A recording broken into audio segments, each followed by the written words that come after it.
Ne mogu, otišao si sa lijeve na desnu stranu, ne može.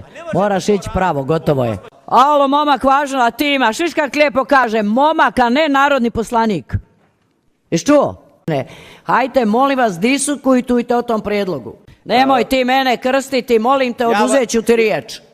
Ja vas se krstim, već me pustite da govorim, a ne možete se ovdje ponašati tako. Morate poštovati narodne poslanike. Ja poštujem gospodinu Vukanoviću, oduzmite riječ, ne dozvoljavam provokacije, molim vas. Nemoj da galaš ođe da se obadaš, sad ću te izbaciti napolje. Ne znaš ti šta ja volim, ajde molim te. Ja bih vas zamolio da mi vratite vrijeme prije svega. Koliko ti treba? Pola sata. Dobro. Halo, momak.